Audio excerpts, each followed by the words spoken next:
Well, hello, you internet fiends. Welcome to the first episode of Indiscriminate Reasons. I guess you can call this a foreword to the podcast. I felt like I needed to make this. So you're listening to it before the podcast actually starts. If you want to go ahead and skip forward, you can, but I think this is pretty important, and I think you should kind of listen to me because I'm the guy talking. You don't have a talking stick, I have a talking stick. But Indiscriminate Reasons, the podcast will most likely will be going on hiatus around the end of summer. I want to get as many episodes out for you as possible before that. But me and my co-host Anthony both started college again, and that makes it kind of difficult to, just be able to do podcast episodes, sit down for an hour or two when he just doesn't have the time because he has practice for Valorant or whatever, blah, blah, blah, whatever he's doing, whatever I'm doing. I will still be making content on this channel, so the editor of this video is Zoidic. If you don't know Zoidic, you can go check out his Twitch and his YouTube. It's in the link, the links below. The area full of text, the scribed area. He'll also be making content on this channel as well, which I think would be pretty cool. I hope y'all enjoy what we make. I could be a total shame and start preaching about how thankful I am for you listening to this. I mean, you're only a minute and like 7 seconds in or something like that. So I don't feel like I should be. I mean, I'm not thankful for you being here. I'm obviously super thankful that you're here, but I mean, I just don't feel like I've achieved anything to be thankful for you guys for watching it. So when I feel that the time is ready, we'll make a whole thank you video and da da da da. But I hope you enjoy the video or enjoy the podcast. But yeah, see you there. Okay, welcome to the first episode of Indiscriminate Reasons. Hi, nice to meet you. I'm your host, Diego. I have my co-host, Anthony. Anthony, say hello. Hello.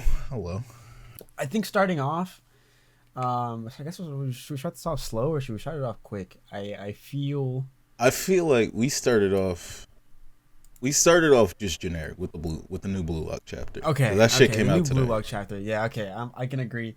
So obviously this is your first episode here. So a slight explanation of kind of what we're gonna do is talking about different manga and other media sources that and just stuff going on, just nerd stuff. Basically a bunch of nerd stuff for no other reason than we can. Pretty much just nerd stuff. But we're gonna start off with Blue Lock today, which I think is my top one. I think it's pretty. I don't know about top one all time, but top one currently, hell yeah. Yeah, I'll take that. Top one all time. It's kind of pushing up there for me. It's pushing up. It's still got to surpass. Does it have to surpass One Piece? I'd say yes. For me, yeah. It's got to surpass One Piece, Berserk, fucking Vagabond.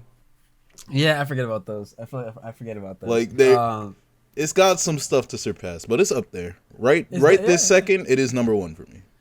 Sports manga shit it absolutely shit 100%. on Kuroko's for me, bro. 100%. Kuroko's got 100%. Kuroko's got shit on. Excuse the yawn. So starting off, we want to start doing new chapters every single week or every single like Sunday that we come in to do this. And we'll probably get a better schedule and figure out which show Shonen Jump or like which manga we want to read every Sunday so that we're not like rushing to read 10 for y'all today. Yeah. That's no fun and it kind of just waters down the quality of it, I feel. Blue Lock would definitely be one of them. Jujutsu Kaisen will be a little bit later. We definitely got to talk about that. Definitely got to talk about Jujutsu Kaisen. Jujutsu Kaisen sorcery fight.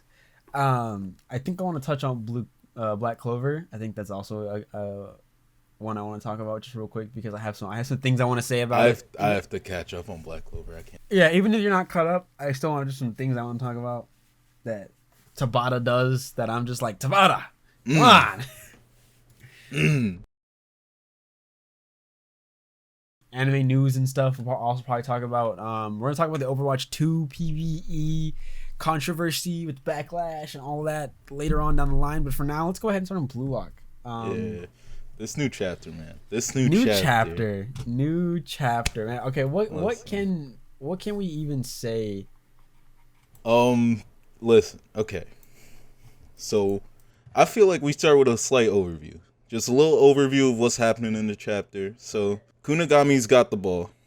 He's rushing down. He's got 3 defenders in front of him. We can see Isagi looking around the field using metavision. Like, we can already tell through Isagi's thought process, Kunigami's not getting through. Kunigami's not getting through. Doesn't make sense. Doesn't make sense for Kunigami to get through there. Like, he doesn't have the specs for it. Yeah, let's be honest. He's not Baro, and he's not Rin, and he's not. I mean, Kunigami is just. He's a fraud. He's a fraud. Listen, I love Kunigami, but my brother ain't Listen, like that. Listen, I'm just saying, no hero needs anyone else to run him down the field. Exactly. I do think we see him pop off PXG though, because of Shido. I definitely think we see him pop off at some point. I don't know. It just you can't give Kunigami too much outside of it because everybody has backstory with other people they have to play against. My thing with Kunigami is that he got a buff coming out of Wildcard. He got a buff that put him like on the level to score at least like 1 or 2 goals in the Neo Eagles League, right? After that, everybody else got subsequent buffs that put them above him. Entirely. He needs something. He needs something other than just being able to shoot with his left foot and just being strong. There's not much you can do with the parameters that he has and the mindset that he has, right? Exactly. Whether he's being a fraud or acting like he is evil now or whatever, I don't see Kunigami making any sort of like actual impact on the field purely because he is such like he is like I mean they call him the hyena, which I mean makes sense. He kind of waits around and scavenges. I won't lie to you, he has kind of been a jobber for Isagi more or less. Pretty much, yeah. Like Kaiser's a little more of an impact than Kunigami does. I think Kunigami's impact with Isagi comes next Kunigami's next match for sure. I feel like Kunigami's impact with Isagi more comes in outside of game talks. Like outside of the game, that's where Kunigami's impact is right now, and inside the game he's kind of just another body on the field. They've just done Kunigami so I don't say wrong. Not wrong, but dirty. They done him dirty. They done him dirty. I'm not sure. I feel like this is on purpose. My predictions are that it's a bit on purpose. I feel like something he has his own arc that we're gonna see. I don't know what it is. I really, really hope it's not coming back to being that hero figure on the field. I don't like that idea. Yeah. I don't not like that idea, obviously. I just feel like it's cheesy and campy. Like, why make him go back? Make him lean into it more. Make him be like an anti-hero or something. I don't know. Yeah, I could see that. But yeah. Back to the chapter, right? So Kunigami's got 3 defenders in front of him. Both Isagi and Nico, using Metavision, see an opening on the field where Kunigami's gonna go, and he's gonna get stopped right there by Nico. Nico, there's man. There's Nico, also like a split man. second. There's a split second where I knew Nico was just not him. Nico, man. Don't get me wrong.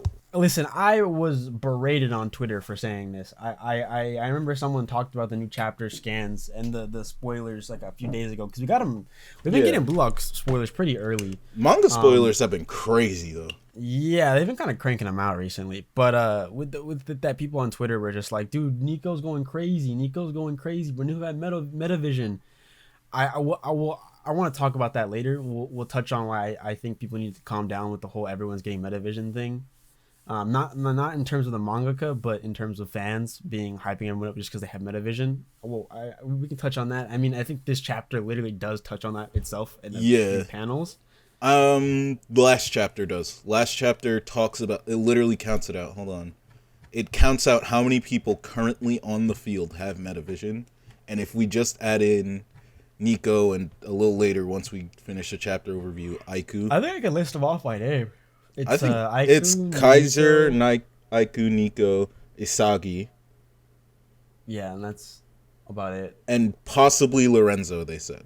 He said possibly Lorenzo. I could see Lorenzo having more of a, and this sounds really, really weird, a money valued eye, an eye where like he sees how much money you're worth and like I don't know. Yeah, he kind of sees like how your skills are based on what he's seen. Yeah, he sees your skills in a monetary value. Yeah, it may not be like specs where like Snuffy or someone or like Aiku can see your defensive specs because of just their eyes.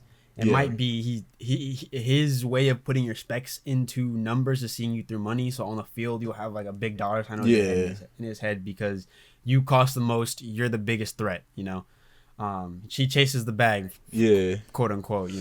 Anyway, back to the chapter though, because Nico stops Kunigami, right?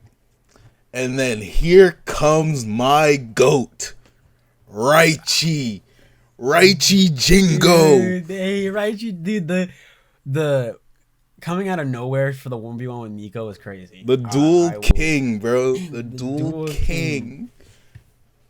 Listen, they needed to give him that. After what Lorenzo did to him, put that man on a t-shirt. Yeah, he put him on a t-shirt. Man said zombie dance into the circle around him. Yeah. Nah, that had me crying. But after Raichi, the dual king, stops Nico, Isagi gets the ball. It's looking a little bad. I ain't even gonna lie. It's looking a little bad. Great. But Corona pulls up. They try and start getting up Planet Hotline. And then GOAT number 2, Oliver Aiku, steps in. Now with Metavision.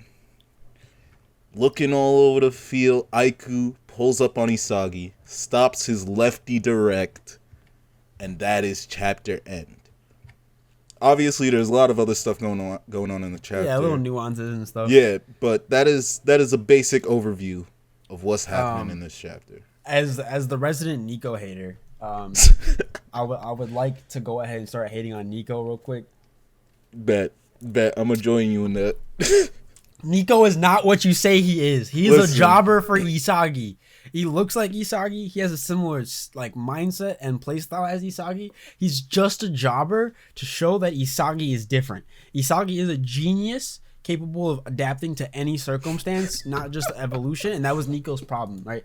In this chapter, Nico could not keep up with like the Metavision. He got drunk off that power in a way. I think is literally what Isagi says. Yeah, Isagi says you got drunk off your power. Because that's the difference, is because Isagi is a genius of adaptability. Isagi just immediately adapted Metavision in, and as he learned it, but he never got drunk off of it. He knew what his limitations were, and he knew what he needed to be paying attention to. Nico's just like, oh, Isagi said I have the same eyes, so I should be able to keep up with him. This is your first time ever using this. Like, you've never used it before. Listen, he says it. Listen, he says it straight. Your eyesight and your game sense skills are still second fucking rate, and that's what it is. Nico is the second rate of Isagi every single time. Anytime Nico is in the story, he's set up to be the second rate Isagi, to show that just because you can have Isagi's same powers doesn't mean you are Isagi. Isagi is something different. He's separate. He's him Jones. Listen, there's another piece of this too. Remember when Isagi first used Metavision? Bro passed the fuck out. He used it for, I think, like only the last bit of his game against. I think it was the last bit against Barca. I want to say it was Barca. No, I think it was. We faced Barca first. Manshine City. Manshine. It was Manshine. Yeah. Yeah, he unlocked it in Manshine. Because that's when he started doing all the crazy stuff where he blocked Chris's gyro shot and all that. He did that shit for 30 minutes-ish and passed out. Nico's using this in, like, the beginning of the game. I don't think Nico's got the stamina. I think in the next couple of chapters, we're going to see Nico's stamina just drop to the fucking floor. Nico is... I'll say it once and I'll say it again, dude. If I have to get it tattooed on me, bro... Nico is a jobber. 100%. Listen, also, the difference, and I think I want to explain something. Another thing I kind of want to call out is people have been saying that Isagi will get Predator Eye. Isagi is not getting Predator Eye. Hell no. Right? Like, maybe you think Kaiser has Predator Eye on top of his Metavision because of those cat eyes. I think that's just his Metavision. I think that just allows him to find that weird little sliver of an angle where his Kaiser Impact would work and no one else's shot would. I don't necessarily think that's Predator Eye. I feel like Predator Eye, Predator Eye is more birthed out of a mindset, right? Yeah. Predator Eye is more mindset, and Isagi and Kaiser, a mindset and a playstyle. Isagi and Kaiser do not match that mindset and playstyle. Yeah, like that's very much a waiting in the shadows, waiting in the grass for the opening. Whereas Metavision is you are God. You are literal. Like you are God. Controlling the game. You're looking over a chessboard. That is that. Now, might Isagi get something similar? I think he'll adapt an idea into it. I don't think he'll get Metavision in and of itself, or Predator Vision in and of itself. I do think he might adapt some of the things. Cause, I mean, look. We know that Nico and Aiku are supposed to kind of mimic sometimes what Isagi can do, but Isagi's real mirror is Baro. Yes, they are two sides of the same coin. If you don't see what I'm talking about, you can see it in the team that Baro picked. I mean, you can see it in the last few chapters with the whole Baro backstory. Baro went from being the king to now he's playing team-oriented to further himself, to get himself to his goal. Because Isagi... Yeah, Isagi is taking the Baro line of thinking, which is get myself to the goal, all of you move for me. And he may not be doing that in the same overly kingish way, but I mean, he says it multiple times, like, I want to be the king of this team. Whoever gets this shot is the king of this team. Like, yep. If you haven't noticed it, now you are, purely for the fact that, like, Isagi needed to. It was part of Isagi's journey. He had to. Looking at the team he picked, he literally had to. This was a team that had they already had their prince. This is a team that already has their prince. They already have their new Noel Noah. Isagi has to play selfish. He has to get himself to the goal, score. That's what Isagi has to do. And I think people will once again. I don't think Manshine City. Not Manshine City. Moonshine can like lose. I don't think Bastard can lose. I don't think this is one we lose. I know that was a pretty big idea of it. Yeah, but I don't know if we lose in the way people think we lose. I don't see a world where losing gets us anywhere. I don't see a world where losing pushes the story forward. Me either. I see this as a show of other people getting Metavision and Isagi having to find another way. Yeah, adapt to do another weapon or use Metavision just to better. I don't see this as one where we lose. I definitely feel like this game, it's bringing out the more tactical side. Like, obviously, Blue Lock has a lot of like different tactics in it and shit like that, but this game is where we're really seeing that high-level chess match, like Isagi said, like 2 chapters ago, or 1 chapter ago. Like, this is where we're seeing that chess match, that high-level shit, and how Isagi is going to adapt to that and really start coming into his own in terms of Metavision. I mean, also, I think everyone's pretty excited to see Corona again. I think anytime he appears, Isagi is going to get reliable planet. Dude, I love it. There are a lot of manga that touch on some pretty, the MC say some slightly fruity stuff. God, man, do they say some really, really fruity stuff. He said, my reliable planet. Dude, who has a planet? Who are you calling your planet? Bro, my brother in Christ, we still haven't even gotten back to the Zest Demon. Yeah, we're not even back at Shido yet. Like, Isagi is turning into Shido. Isagi is saying some light shit compared to what Shido was saying. Bro nutted on the field.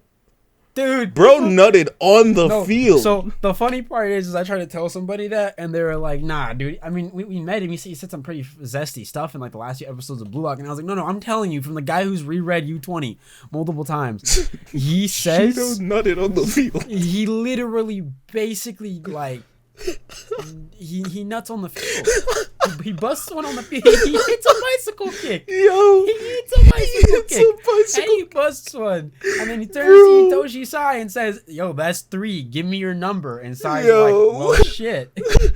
He's like, damn, I guess I gotta do that. After busting in your pants and say, give me your number. Which I am actually really excited for that. I think that's a really cool idea to have, like, Shido be a little bit zesty. I like it because it's just it's 10 times scarier, right? Like, it is. Listen. If if I identified as homosexual or gay, whichever one is not rude, I am gonna be no fucking. I don't really care. I'm no cretin and start using slurs and other terms. I'm not like that. I think he would have been a less interesting character if he wasn't gay. I think the whole like being an absolute primal beast who can just sense out the goal, but also being like zesty as fuck. Yeah, I think the difference is that he gives in to his desires. Yeah. I think that's Shido's big thing is he gives into his desires. I feel like that's the point wherever of the him. Big Bang comes from. Hey, you know Shido about that Big Bang. You know about that Big Bang. Listen. As your resident bisexual, right? If I'm on the field and I see someone score a goal and they blurt out with their full chest, "I just came." Nah. You got it. Over. You got it. I'm done. Sub me out, coach. Sub me out. I'm done. Nah, dude. I need. I know he's gonna do some zesty ass shit to Kunigami, bro. Nah, some of the shit he's gonna say to Kunigami. He's gonna pull up to Kunigami and be like right next to him, like just be like, "Oh, damn, you grew up good, big boy. Good, big boy. I mean, we take you out to dinner."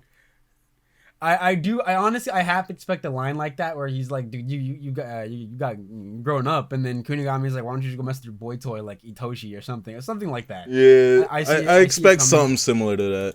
I full-heartedly expect Itoshi Sai and Shido Ryusei to be dating by the end of Blue Lock. If they're not, I am mad as fuck. No, we shipping in Blue Lock now. No, just purely because Shido deserves it. Shido got them 3. Shido got his 3. Rin Sei said he would let him take him out on a date. Listen, he did get his 3. Shido got his 3. He did get his 3. And that boy is light skinned. You look at Shido and tell me he's not light skinned. Nah, that's light skin. He is one of us for real. He's one of us. He's one of us. It should have been me, not Itoshi Sai. Nah, bro. I can't, dude. I'm super excited for the next chapter. It ends with so Aiku obviously pulls up and is like, dude, you can't do your lefty shot 40%. Don't bluff me. Like, and then blah, blah, blah, blah. Yep, and then here comes the mud boat. Yeah, dude, he calls himself a fucking mud boat, which is great, by the way. That's so good. I can't tell if that's the author leaning into it. I don't know. Like I just the fact that he like listen, he's fully embraced his role as Isagi's bitch. He's come to terms with it. He's like, okay, fine. You got the better of me. That's fine. That's cool. But I'm gonna still get my goals. I'm gonna still hit my shots. And that's what he's looking for now. And I can respect that. I think I can respect that as well.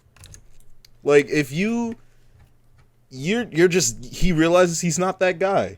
And he's like, okay, that's fine. I'm going to still hit my shots. I'm going to still show my worth. That's what he's doing. I can't be mad at it. Listen. Kaneshiro has created one of the greatest manga of all time. I'm just saying I need Isagi to have something else. Please. I know you gave us lefty shot, Kaneshiro. Like, listen. I know you gave us lefty shot, and you want us to be happy with that. Listen. But Rin has a Swiss Army knife worth of shots in his fucking bag. I feel like Asagi's lefty shot right now, it's at 40% effectiveness, right? It's 40% effectiveness. I feel like he either, after this game, he either needs to work on that or he needs to find something else. Because I genuinely don't think Isagi, like, lefty shot is going to be a thing. I don't think shot's going to be his real secondary weapon. I think it has to be a thing purely for the fact that he's supposed to surpass. I know it's going to be a thing. Like, it's going to be in his arsenal, 100%. But I don't think that's going to be his real secondary weapon, like, going forward. Because, I don't know, something about it just don't feel, it doesn't feel Isagi, right? Like, everything in his arsenal, it kind of comes back to that level of spatial awareness and that kind of deal. I think you want to know what Isagi's biggest power-up is going to be? What? The full unsealing of his ego. Preach. I think people, if you haven't read the short novels or the light novels or whatever you're gonna call them, Yeah, they're called light. I think they're light novels because they're more than like a few hundred pages or whatever. If you call them, if the light novels, you haven't read them yet, I really suggest you do read them before I continue talking about them, because I'm gonna continue talking about them now. So if you haven't heard them, go ahead and read them. They're really, really good. Isagi's parents and his coach sealed his ego very, very early on. They made him. Yeah, I know about that. They made him a team player. This is an explanation for everyone else. I know you know. We're both Blue Lock nerds. His parents made him a team player, so that kind of sealed his ego, and that also sealed his his grasp on his spatial awareness. Like, yeah, he has it now, but I mean, dude, as a that kid, shit was disgusting. As a kid, he was sensing weather changes, like hours before storm would even happen. Like, I can tell when weather's happening, but like that's when it's right on. Like, that's when it's coming. Listen, as a Texan, I can tell you, I can smell it before it happens. Yeah, you smell the rain. You smell the rain, right? Isagi was not just smelling the rain. Isagi was feeling out the thunderstorm from miles away. Yeah. Like, the excerpt from the light novel is, in fact, his parents are talking in, like, I guess, a second or third person. And they're saying that they would be at a park, it would be sunny, Isagi would stop playing with the soccer ball and just start crying. And so they would leave, and then guess what? Like an hour or two later, it would start raining when it was perfectly sunny. Yep. Like, Isagi could feel the wind on his skin, slight changes in the temperature, like all of that. Like, that was all sealed away. So I think his biggest awakening comes from him unsealing that. 100%. Whether that's through Noah or Kaiser and like the challenge against Kaiser and Ness with him and Corona, wherever that comes from, I can tell you now, you can mark my words down, I am right. He's coming back. You can come back right now and tell me if I'm wrong, but I know for a fact him unsealing his ego is his biggest power up. 100%. By far. 100%. All right. That's enough of the hype, Blue Lock. I feel like we got to go to something a little more sad. Okay, so let's since this is the first episode and you know we kind of got to let's double touch on Jujutsu Kaisen. Let's talk about 222 and 223. All right. I guess from Gojo's unsealing, which I think is 221. Wow. I can't tell you how giddy talking about Jujutsu Kaisen makes me. Like, Blue Lock is great. I love talking about Blue Lock and soccer. Jujutsu Kaisen. Jujutsu oh my Kaisen. God. Gege does not miss, dude. He wakes up and gets in that kitchen and just starts fucking cooking, bro. Gege don't miss. Gege also hates us. Remember that. Gege also does hate us. Gege hates us, but Gege don't miss. Like, real quick. I just want to talk about the last couple of lines from this newest Jujutsu Kaisen chapter. 223. Bro, these last couple of lines. Gojo's saying, "You are the challenger here." Nah. That shit was crazy. Listen, and I'm a fan scan guy. I think the fan scans, I mean, it's in the name. They pander a little bit more to the fan service. The line that he says in the fan scans is, "Let's get something straight. You're the challenger. You're the challenger here." Yeah. Way colder than what he says in the Viz translation, which there seems to be a misunderstanding. I haven't read the Viz. Hold on. Let me scroll down the Viz real quick. The Viz isn't. Listen, the Viz sometimes doesn't hit. I know Viz doesn't hit sometimes. We did get using Viz. Utahime's actual translation of her ability, which is Solo Forbidden Zone. I much more prefer Solo Prohibition Zone, and it's just a way cooler name. So, but you know. Oh, he just says, "Let me set you straight. You're the challenger here," instead of. Yeah, okay. Something like that. That's not. Yeah, and then hit nearly as hard. Let me just set things straight. You're the challenger here, like. Or from the Shonen Jump translation, at least, it is. I think it is. Solo Prohibition Zone. Let's see. Let us see. Yeah, it's Solo Forbidden Zone. Yeah, just so there's no misunderstanding, let me set you straight. You're also, real quick. Let me touch on something. Cause we're talking about a hollow purple at 200% output, and Sukuna eats that. He tanks it, dude. He's missing one hand. That's it. Okay. He's missing one hand. One hand. Listen. I want to talk about this because it's at the end, and I think it's very gay to leave this at the end.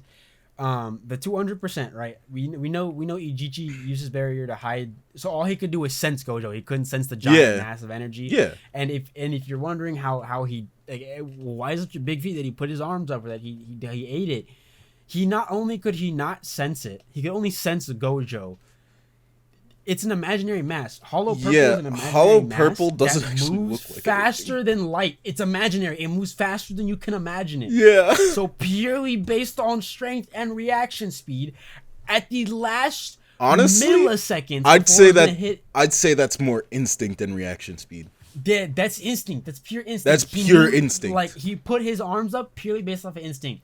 Now, I hope to God Urame got packed up by this hollow purple. Obviously, it didn't happen. We didn't see it, and Gege is very much a let me show you this character dying. So Urame definitely didn't get packed up. I don't think Urame got packed up. As much as we know we know she wants to.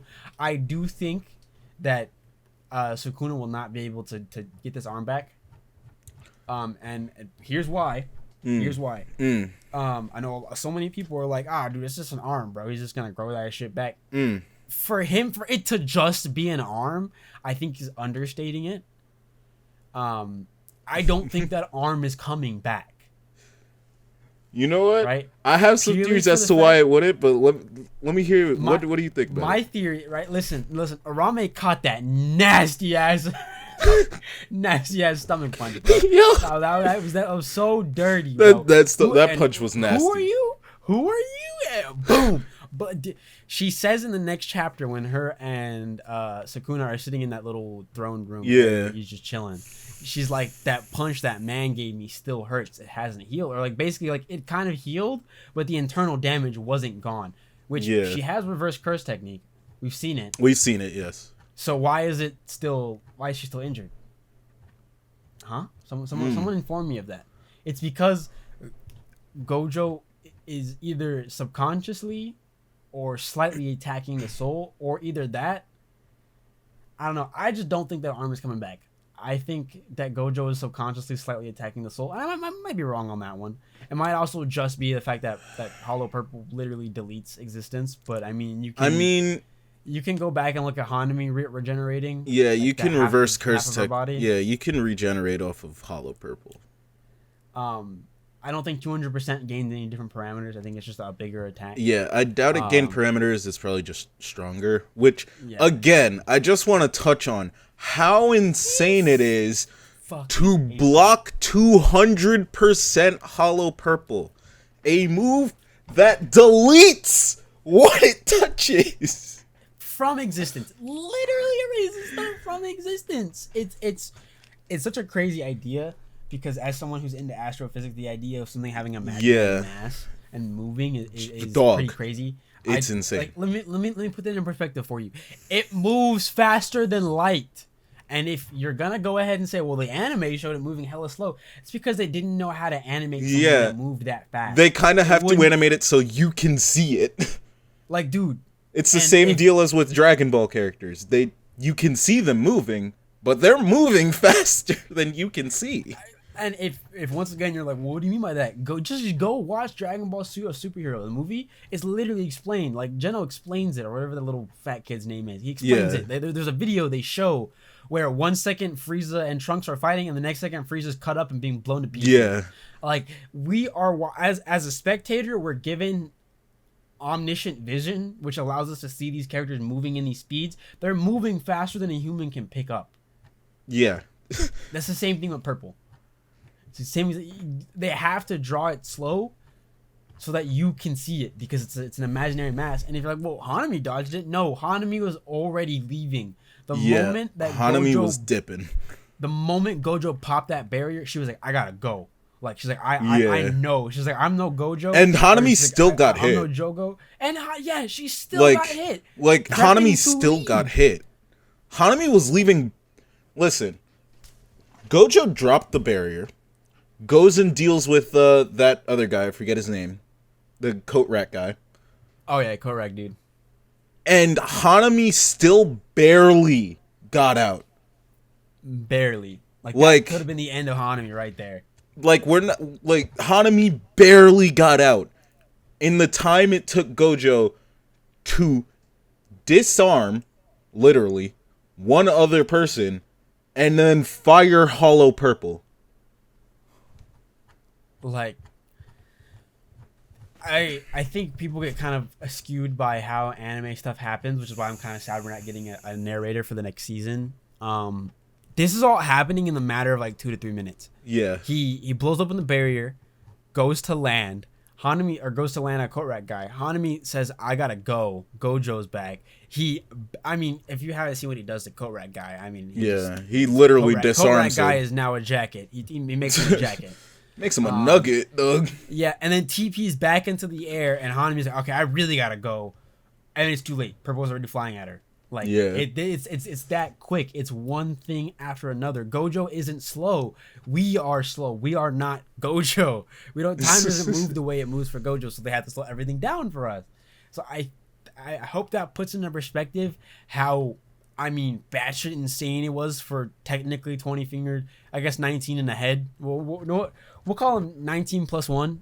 Yeah. 19 plus 1 Sukuna, because he's technically not 20-finger Sukuna. He's 19 he's plus not. 1. Yeah. I don't care what you say. He's 19 plus 1. That should put that into perspective. Like, something that's imaginary and is cutting through space time itself. He instinctually puts his arms up and eats it. Like, only losing one arm. That his grow back. Like, listen, I call that shit a win for Sukuna in the books. Cause that's a Sukuna W in the books for me, because dog. Like, just reacting to Hollow Purple, that's cool. Like, that's insane. That's already insane. But defending against a 200 output and only losing one arm? Now, mind you, people are going to bring up the distance between Shinjuku and Shibuya. That's a 5-kilometer distance. That move crossed 5 kilometers in less than a few seconds. Yeah, that was damn near instant. It was near instantaneous. Also, Sukuna feeling Gojo popping 200% purple, it traveling 5 kilometers in a matter of seconds, and for him to still react to it is crazy. And then Gojo, just to piss him off more, teleports in, no backup, and it's just like, my bro, you're the challenger here. You know that, right? Like, you're the weak one. He's literally to Sukuna's face saying, no, let's set something straight. You're the weak one. Yeah. And you're the underdog. We're talking about the strongest sorcerer in history versus the strongest sorcerer of today. And this guy pulls up and says, you're the challenger to the strongest recorded sorcerer. The man they made into a god. The man they literally prayed to so that he wouldn't come and like just blow down their villages with like a swipe of his hand.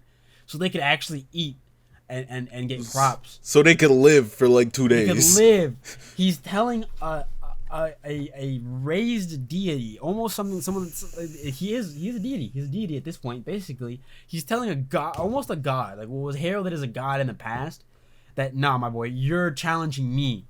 Like, I'm challenging you to win. Like, how are you gonna tell that to 19 plus 1 finger Sukuna, dude? That's wild. That's wild, bro. I think Gojo clutches out a dub here. I think we're talking high diff. High diff dub. High diff. I mean, like, this extreme is extreme diff dub. I think when people when I say Gojo's gonna win, you think that I think Gojo's just gonna win easy. Oh no, fuck no. Gojo might win, but he also just might die at the same time. Yeah, this might be like a tie kind of scenario, but technically a win for Gojo. Yeah, which then the big hitters slide in. Let's go ahead and cast our bouts, cast our bouts on or our bets on who's going where. So let's start off with Sukuna. Who's coming in for cleanup? I think I know for a fact it's Maki, Hikari, and Yuji. And if someone says to me they think that Yuta is pulling up, maybe. I don't think he's staying for long. I'm gonna say this. I think all four of them are gonna pull up. I think Yuta's gonna split off from them from there. Yuta has to kill Kenjaku. That's what I'm saying. Yuta and Miwa have to kill Kenjaku. That's what I'm saying. I'm saying Yuta's gonna pull up with them, just as added insurance, in case anything goes really wrong. But after that, nah, Yuta's gone. Yuta's gone. This is Yuji's fight. Because it's also fight. Another reason why Yuta's pulling up is because he is the strongest person with reverse curse technique. So in the event that Gojo is literally like on the verge of death, like you have Yuta pull up, just in case. Reverse curse technique, like at least Gojo's like. Listen, you can't bring Shoko. You can't bring Shoko. Shoko's too much of a. She's a giant diamond that you need to keep in the vault. We know that. Well, Yuta's the strongest with reverse curse technique outside of Gojo. I mean. Yeah, Gojo. Yeah, I mean Shoko's technically to a higher degree, but that's just because that's her thing. That's her main thing. She can't fight. She said it. Like, I mean, even in Hidden Inventory and Star Platinum Mark, she said she wanted to chase Geto. She wanted to make him come back. She just literally she didn't want to lose him. She wanted to tell him that Gojo still cared. Because Gojo didn't know how to do it himself, but she couldn't because she knew if she like chased him down, he would try and fight her, and she can't fight, and she would lose. So she has to let him go, which I think is kind of tragic. Shoko is very much a tragic character. It's very sad. I mean, fuck one look at her and you know she's a tragic character. Look at the fucking eye bags, dog. She got depression on top of depression. You can say she didn't love Geto. I know she obviously didn't love Gojo. I think Gojo was kind of set up with Utahime in a weird way. I think that was kind of like a thing that was into that. I don't think Gojo cares though. I don't think we need to deal with ships and shit. But for the sake of talking this definitely about Shoko, ain't a ship type of. For talking about Shoko, Geto, and Gojo, you kind of do have to bring it in because it was a very contentious thing. Because she says it a few chapters ago. She's like, I didn't love either of you, but I like loved you all the same. You know, like I needed you to be here. Like I needed both of you here. Like where are both of you when like the two men that I never told myself I would love? I need you now, kind of a thing. Like she isn't shipped with Geto. Obviously, Geto is. I mean, he's Geto. He's dead. I just think that her feelings were an important part of the character and her cry for Gojo to come back. Yeah. And also just to analyze her as a character, as this girl who has to sit in the back and heal. While she can't like fight, she can't stop them. You have to remember if she would have been able to chase down Geto and at least get him to stop and talk, it would have been. The story would have gone entirely different. There would be no Kenjaku in Geto's body. Sukuna probably wouldn't have been awake again. None of that would have happened. I mean, Yuta probably wouldn't have ever, tamed Rika, broken the curse. None of that would have happened purely because Shoko was strong enough to chase down Geto and tell Geto to come back. I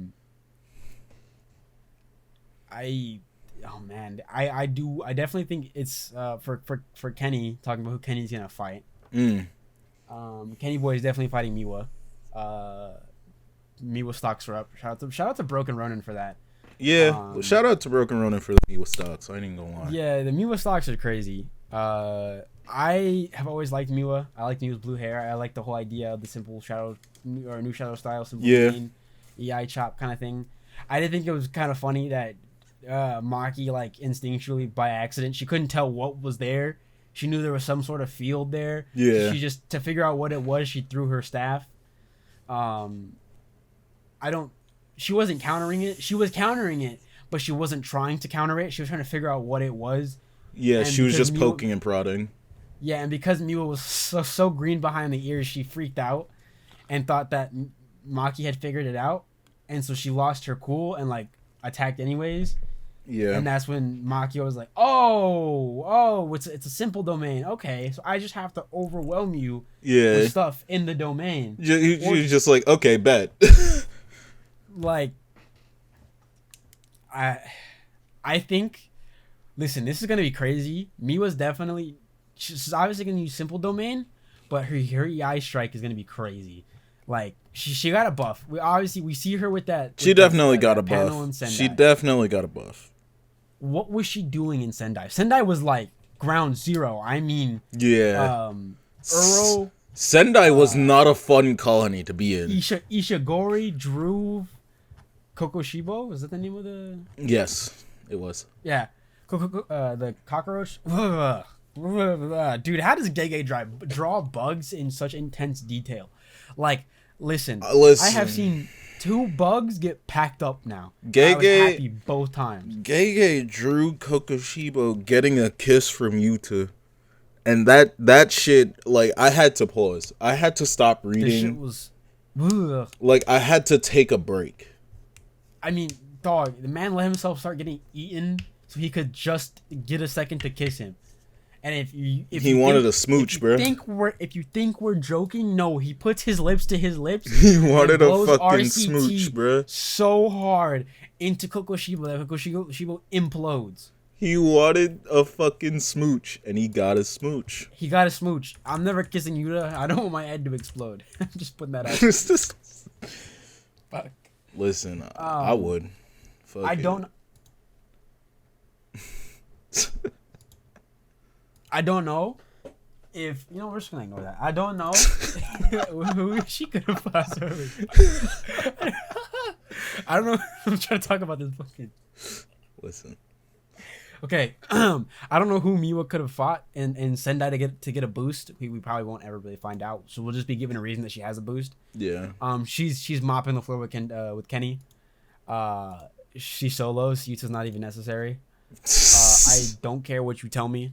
I was on this bandwagon. We got a figurehead finally, Listen, after years and years of saying that Miwa was gonna have a big story impact, purely because of the fact of the whole Mechamaru stuff. I thought that was an amazing panel, like an amazing little like excerpt where she's just super sad about Mechamaru. Which that fight's gonna be crazy to be animated. Bro, there's a lot of shit that's gonna be crazy to be animated.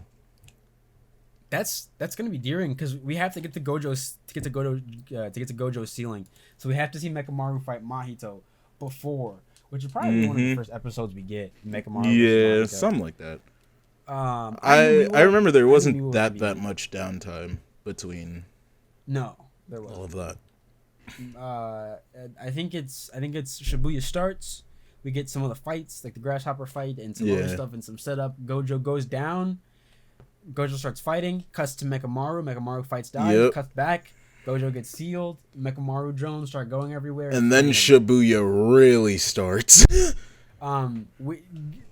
you haven't already heard like the leaks for what the order is, I think it's the first 6 episodes are hidden inventory. Hidden inventory is really easy to get through. We won't need a lot to see Toji get his shit pushed in, which is sad because Toji is Toji. Listen, the Toji stocks, that man. That man. God damn. So then we're the word on the street is that we're gonna see Gojo's ceiling before the end of the season, which means that we are gonna get all this shit that's after it. They're gonna make people wait. Just that thought of waiting while Gojo's sealed again. Like, listen, we did it for 1,816 fucking days. Listen, 3 years. Listen, bro. 3 fucking years we waited for that man to come out that fucking box. Listen, I know. I was there. I've been here. I don't want to go through that again. I can't. I've seen it. We are. We're gonna have to. I've seen it. Because think about it. We're gonna get this 24 episodes. Then it's gonna be like another year or 2 before we get in the second season. And then that's probably gonna be calling games. I don't even know. I don't know when we're gonna get Gojo being unsealed in the anime, but it's coming he's getting sealed, so everyone prep for that, dude. Y'all are gonna be sad. I don't think you have to like. I think it was kind of obvious that Gojo was gonna get sealed when the prisoner was brought into the story in the first season. So I don't think it's major spoilers saying he's gonna get sealed. And the way that he gets sealed is the sad part. Yeah. Not the action of sealing him. Yes, the action of sealing him holds something for the greater universe of Jujutsu Kaisen and the greater world. You know, shit kind of hits the fan the moment he does. I'm trying to think. Will it be long enough to see Yuji's get back? I think we see Yuji's get back against Mahito. I think we see it. I hope we see it. That kind of I stuff. hope that this new season covers at it's least... supposed to cover all of Shibuya. It's covering all of it? Oh. Okay, so. Bet. Shibuya bet. Shibuya isn't a lot. Like, in the sense of... It's not a lot in the sense of, like, time.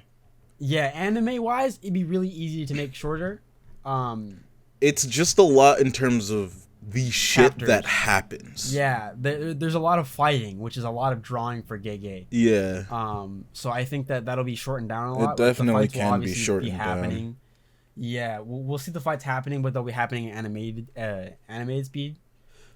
Which, oh my god, am I so excited to see fucking Naobito, dude. Oh my god, 24 frames of animation. Have you heard it? I think that's my favorite thing ever. It's so good. My one of my top 5 scenes of all time, purely based off of just the irony and like the boomerness of it, is them fighting Dagon, and Dagon freaking out and being like, "Yo, we have names. You want to know what Naobito?" So right, okay, so let me explain first, right? So Dagon is freaking out, being like, "Yo, we have names. Cursed Spirit have names." Bro, there's just drunk Naobito. 24 frames of animation. I haven't done it in a while, but 24 frames is a superior way to move a comic. We have names. God. Like, dude, it was so good. Man is blank face staring, explaining why 24 frames of animation is better, while this almost special grade cursed spirit is screaming at him for recognition. It's so like, dude, good. I have a name, and he's like, "You ever heard about Mickey Mouse?"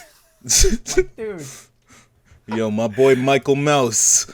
You heard of him? Michael Mouse. You ever heard of him?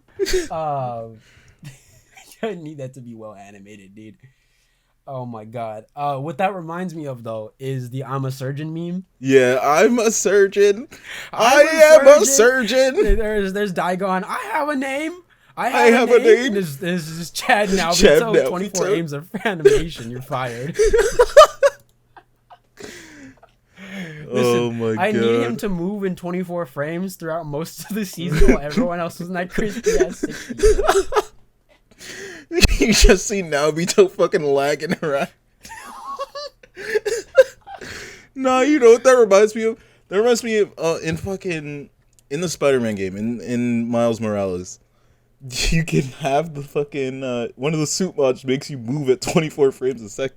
Oh yeah, it hurts my eyes so bad. It's such a cool idea. It's such a cool idea, but I hate it so much. It hurts.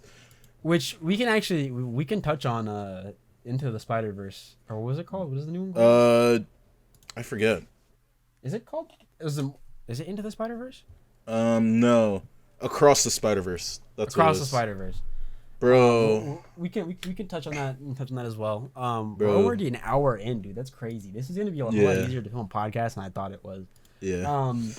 There are some other things. Okay, so let's go ahead. I think we've talked about enough Jujutsu Kaisen stocks. I think we've done it. The Jujutsu Kaisen stocks are up. That's it. Listen. Chapter rating 223, 1 to 10. I'm saying a 10. I'm saying an 11. Actually, I'm saying 200%. I'm saying 200%. Yeah. 200%. That's what it is. 1 through 10. I'm giving 200%. Now, on to something that I rate a fucking negative 200 out of 10. Black Clover. No. Overwatch. Oh, we're gonna go to Overwatch next. Okay, I'm down for that. I mean, give me like, can I have like, no, I'm gonna steal it real quick. Give me 5 minutes to explain my gripes with Black Clover. Oh God. Which you haven't caught up on. Yeah, I haven't caught up on it. Oh Lord. New chapter, really cool. We love Noelle. We love seeing Noelle. Noelle's great. Noelle is definitely not the best written female in manga history. And if you say that shit to my face, I'm putting my fist into your face. No, she is not. What? I can't say I disliked it. She got another power up, and people are calling it basic, and I think that's where people get it wrong. Yes, it's basic, but it does the basics well.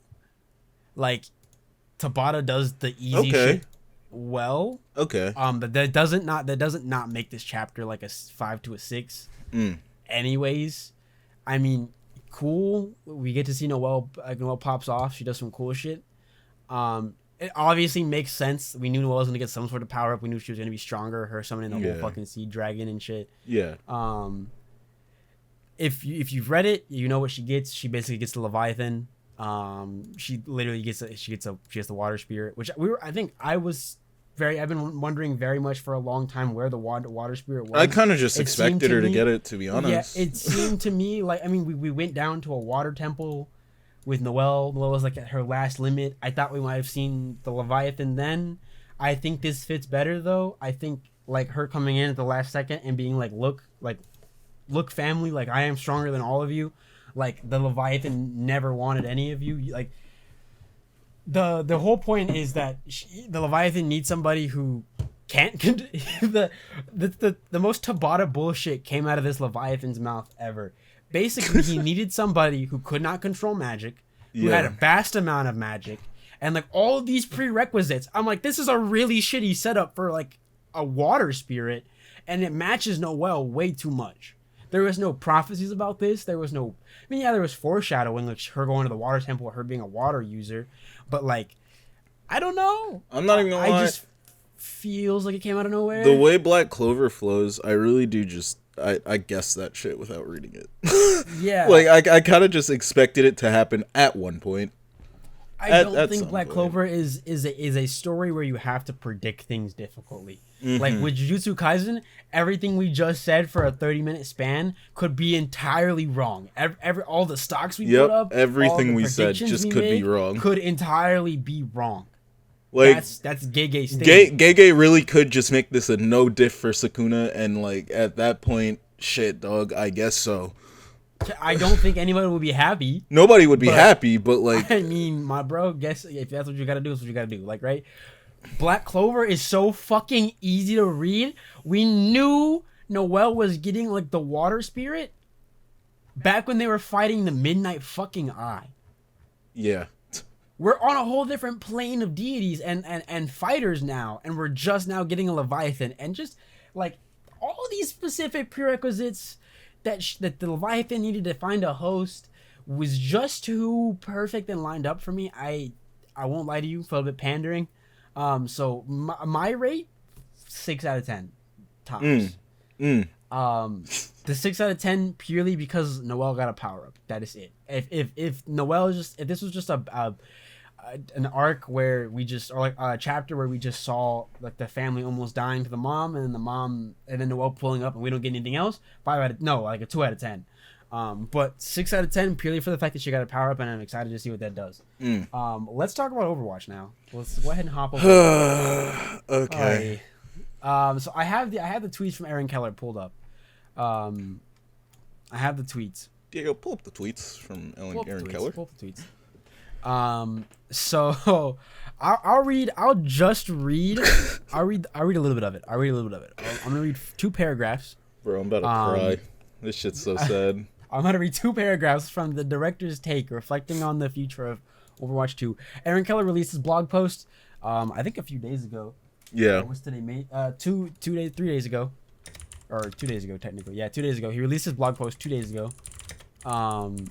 He says, "Hey all, it's been an emotional week in the world of Overwatch. A few days ago, we talked about our change in approach to PvE in Overwatch 2 and released a high-level roadmap for the year. By the way, this roadmap sucks. I don't care. We'll get to that. We're really excited for everything we will be launching soon, but much of the discussion this week has been about how we're canceling PvE outright, which isn't accurate. Yes, the fuck it is. Yes, the fuck it is. It is extremely accurate, Mr. Aaron Keller. So I want to take some time to discuss some of that with you here. When we announced Overwatch 2 in 20... Okay, basically, I don't have to read the rest of this. If you want it, you can go look at it. All I need to do is read that one line to you that says how we're just canceling PvE outright. All right, real quick. I want to talk about the difference between the PvE we were expecting and told that we were getting, and the PvE we're getting now. So the PvE we were told about was story replayability, replayable missions, replayable shit, where you have your entire skill tree, and you can upgrade your skill tree, giving your heroes new abilities, different shit like that. And now what we're getting is story missions, kind of like COD, where you have your story, you play it once, you pretty much finished it, like speedrunners are going to do their shit, whatever. And then hero missions, which are more like... They're more like... So we got hero mastery. Yeah. We don't know what it is necessarily. We haven't really been told about it, but... I will tell you right now, right here, that is PvE is gone. Giving me a story mission every other 2 months is not a PvE experience. I'm sorry, Ellen. I'm sorry, Aaron. As much as I will shit on Destiny, Destiny has PvE, and Destiny is PvE done decently well. It's done well. It's done well. It's honestly, with the news, we have our differences when it comes to talking about Destiny. That is something you'll probably hear a lot. We'll definitely break out an argument about it more than once. Destiny does PvE. It's fucking phenomenal. No matter what I will say about Destiny 2, Destiny does PvE well.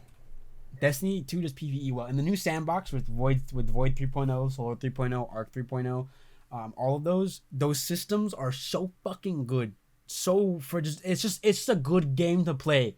Right, like for example, I fucking pick up an orb of light and I get volatile rounds and I shoot somebody with my graviton lance and that graviton lance explodes 1, 2, 3, 4. I get like a 5, 6 add explosion. And that is right. that's kind of cool. That's the kind of stuff we were expecting from PvE. That's you can build your character. You can do crazy shit. You have your build. Everybody's got a different build. You can do crazy shit with your heroes. Let me go ahead and put the timeline into perspective, and let me give some more context because I've been paying a lot more attention. I've been paying really specific attention to everything that's happening.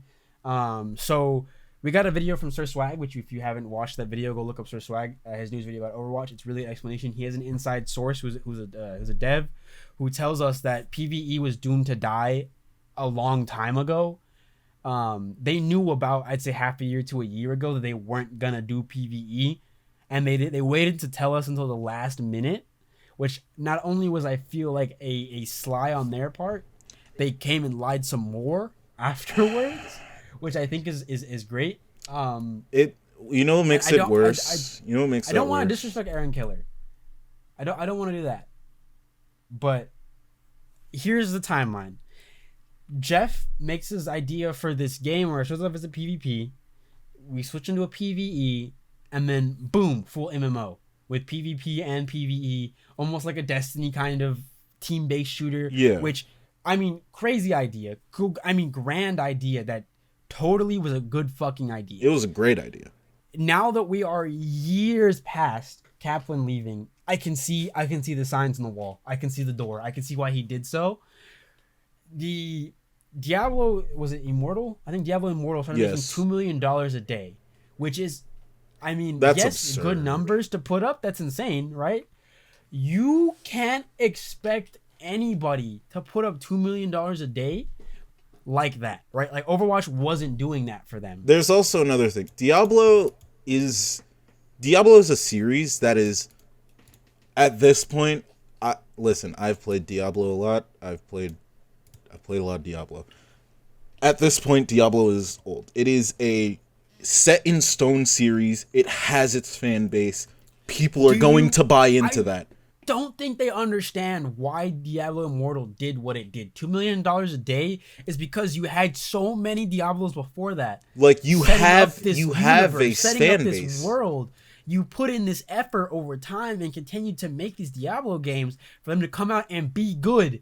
For people to be willing to spend $2 million a day on your game. Oh, like, you cannot expect Overwatch to do that. You can't expect Overwatch to do. Man. You can't plant a flower and expect it to grow like the one to its right. But the one to its right, you watered it and gave it good dirt and put all this time and effort into it. And then turn to the other one that you put a little bit of effort into and poured some water on and say, dude, why can't you grow as big as this tree? That's not how that fucking works. That's not how this works, bro. That's not how it works. And listen, with the whole, you want, okay, well, I'll touch on that later. Let me finish this timeline so people can kind of get a feeling for it. They start on the Overwatch 2, they release it. They're like, okay, so now we can focus on PvE. They say they triple the team size or whatever the fuck they say, or they have a bigger team or whatever. Diablo starts raking in $2 million a day. The suits at Activision Blizzard are like, hey, why isn't Overwatch doing this? Y'all are putting too much money into this PvE thing without any like drawback from it, right? Like we're not getting anything from it. We're already making a ton of money off of these mediocre skins and these mediocre battle passes. Let's just stick to that, guys. So we're gonna slowly take people off of your team. Like, so the suits were like, hey, let's just give these three guys a name: Josh, Ryan, and Kevin. Hey, Josh, Ryan, and Kevin, we need you to come work on the live service because the PvE is, not doing as well. Hey, PvE guys, here's a deadline of a month. Get 3 characters done. That's not fucking feasible. So then when the deadline hits and the team has to be like, well, we don't have those things done. The Blizzard suits are like, oh, okay, well, we'll take more people from you and give it to the live service because you know what this is similar to? This is similar to what Bethesda did to Obsidian. Yeah, Fallout this is New literally Vegas. what Bethesda did to Obsidian. Yeah, this is very similar to what Bethesda did to Fallout New Vegas. Like, so that happens to repeat this vicious fucking cycle of them not being able to meet deadlines. So the suits take away more employees to go work on a thing that is hitting its deadlines, which makes it even harder to hit their deadlines. And it finally just hit a peak about a year ago, and they knew it was gonna die. Listen, you should have told us a year ago.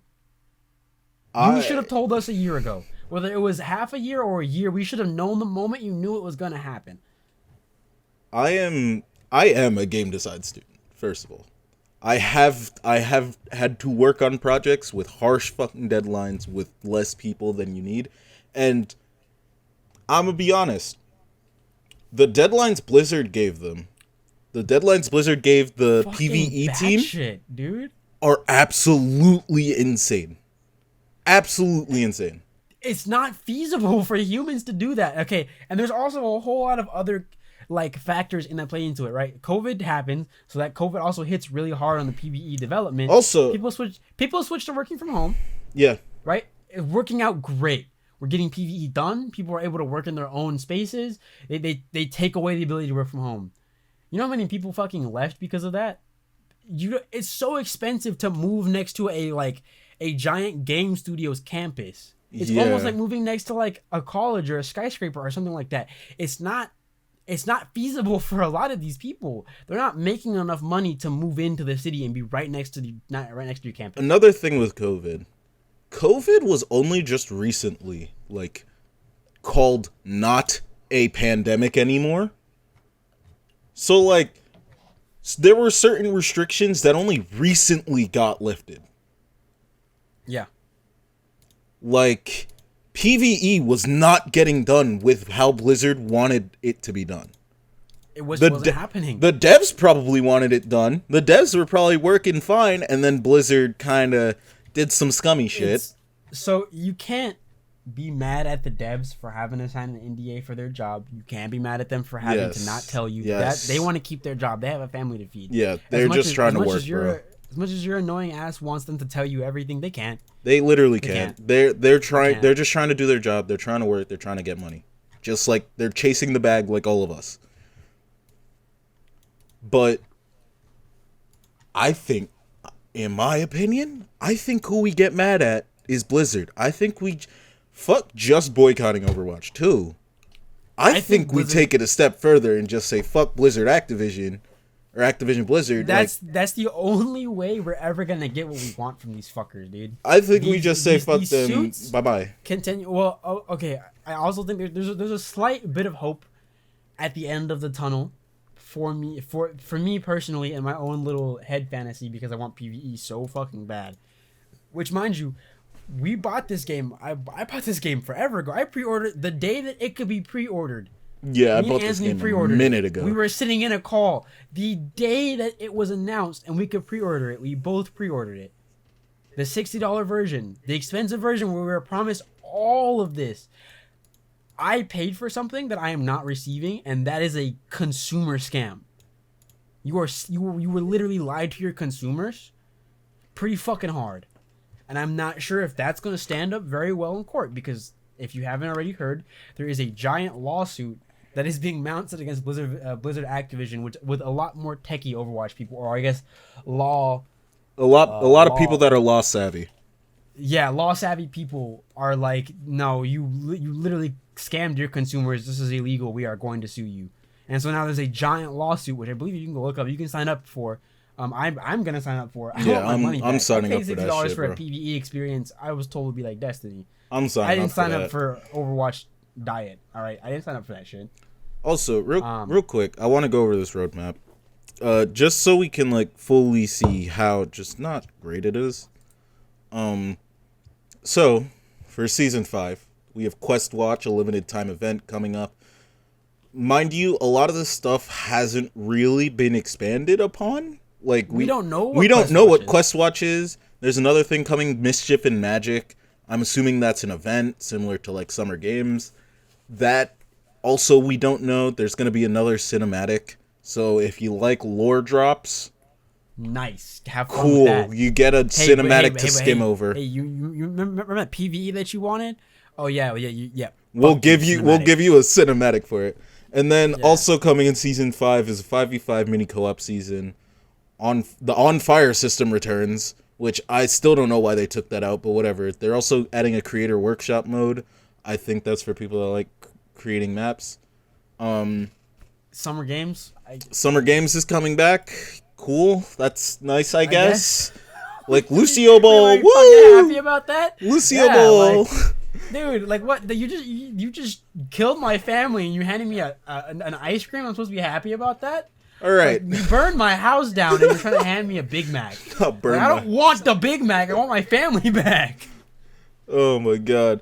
Now on to season 6. We get our story missions. Woo! PvE! Woo! PvE! Story missions! We're getting a new support hero. I'm gonna cry. Flashpoint. Again. What is? Don't know what that is, I think. Is that a map? I guess. I don't know. I don't know what that is. Hero Mastery is also coming. Very cool. If Hero Mastery has nice, something I to do with guess. skins and it can show you something in game, that's what we need. Because just having a skin on in your name isn't very expressive. I'm not gonna lie. If Hero Masteries really is just like a course to teach people tech, I'm gonna lose my shit because this game has been out for what, like 6-7 years now? Like this game's old as fuck. We know the tech. We understand the tech. You've changed the tech multiple times and we understand the tech still. Don't even get me started on Doomfist. The Fire Range player progression system's coming, Overwatch Anniversary, and then they have a little and more. What the fuck does that? You legitimately just killed PvE and you're giving us and more? Wowee! So Holy maybe we have shit. it be season 7. Like, I mean, what is this? A new tank hero? I don't think that's our tank hero. I doubt it. That's just an Omnic. I think that's Don't just get one any- of the PvE quote unquote Omnics that we're fighting. But Yeah, listen, by the way, PvE is not PvE. Those are story missions that you're giving me in. You're giving me co-op missions. A PvE experience is something where I can come to it with a skill tree and fight multiple hordes of enemies, and then come back to that same mission with a different skill tree. It's not a fucking story mission. That's not the same thing. And That's not the same thing at all. real quick, for anybody that's still for some reason playing in season 7, at some point, season 7 and beyond, we're getting a Sombra rework and a Roadhog rework. Very cool. They did say Very cool, Blizzard. I guess let's read the list. We have new tank hero, new collaboration event, new control map, new winter event, new hero mastery missions. I'm assuming we're getting more of those because they already said it more than one. They said it in season 6. I'm assuming we're getting more of those. Yeah, there's Roadhog rework. Fan favorite modes return. What the fuck does it even mean, Aaron Keller? Cinematic debuts. Competitive mystery heroes returns. Why are you even taking it out of the game? Just leave it in the game. Just leave it in the fucking game. If people like it, just leave it, dog. Like, Yeah, it's there. a lore codex, really useful, really cool for people who want to get into the lore. It's too late though because you took it away from us. And a Sombra rework. Listen. Overwatch 2 is in season fucking 7. Or no. Overwatch 2 is in season 4 right now. But season 7 is where we're getting a lore codex. Wow, fucking we! Whoa! I'm getting the lore that I paid $60 for. Fucking 7 seasons late, dog. Can't believe it, bro. The more we talk about it, the more this puts into perspective this abusive relationship that Activision has with its fans. Mind you, Activision technically did strangle the PvE team to death, slowly but surely. So you can't entirely blame them, but you also still can. I still can, so I still am, because of the fact that, like, there's so many other things that just went wrong that wasn't just the suits. Yeah. The idea, listen, right there, you have it. The story mission thing. Just do Lucio, Tracer, Reinhardt, Brig, main soldier. Just do 5 to 6 make it 10 heroes. Make it 10 heroes. How many heroes do you even have in the game? I don't even know. Make it like 8. Make it 8 to 10 heroes, and you focus on those skill trees, and then you release that PvE. And then over time, hey, this season we're gonna add these two new heroes. Yeah, we're gonna add these 2 new heroes, or these however many heroes to PvE. We just need more time to work on their skill trees. Give me 8 to 10 heroes that have good skill trees that I can do this PvE thing with over and over and over again, and then add the other heroes in over time as you get their skill trees right. Here's what I'll say. Oh, in terms of the story missions in the PvE, Overwatch in lore, because yes, I'm a little nerdy boy and used to be big on the Overwatch lore. In lore, there's, at this point in time, you don't even need that many fucking heroes. Like, you don't need to make all those talent trees for all those heroes. Realistically, all you really need are Genji, Tracer, Reinhardt, Brig's gonna be there, Lucio's there. Realistically, you can start with those tank? 5. Yeah, you don't need, because in lore, D.Va might be dead. We don't know. In terms of the tanks, D.Va might be dead. Doomfist is a bad guy. Junker Queen's still in Junkertown. Junker Queen has not left Junkertown. Orissa's kind of just around. Orissa's in Nubani. Yeah, Orissa's kind of just there. Ramatra's a bad guy. Reinhardt already said you there. Yeah. Roadhog, I'm pretty sure Roadhog and Junkrat and Junker Queen are all still in Junkertown. They might... No, Junkrat and Roadhog are not in Junkertown. Junker Queen kicked them out. Oh, yes, Junker Queen kicked them out. Which, by the way, Roadhog and Junkrat are not together all the time anymore. Roadhog blames Junkrat for them getting kicked out. Yeah. And he has been hanging around, like, Ana and all of them a whole lot more than he has Junkrat. Like, Junkrat, there are multiple lines where Junkrat is, like, trying to talk to Roadhog, and Roadhog is literally ignoring him because Junkrat is not a good person. Junkrat is not a good friend. Yeah. Junkrat never wanted to be Roadhog's friend. They are not friends. Like, it's almost like this twisted thing where, like, Junkrat thinks they're friends, but Junkrat just keeps making it difficult for Roadhog to live his life. Yeah. Anyway, back to where everybody is. Sigma's a bad guy.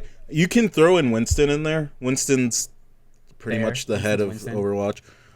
Hammond's kind of just in existence. Like, he kind of just is he's kind of everywhere. Hammond's kind of everywhere. Yeah, Hammond is very much a Junkrat Roadhog kind of character. Yeah, he's kind of just... He's just everywhere. Yeah.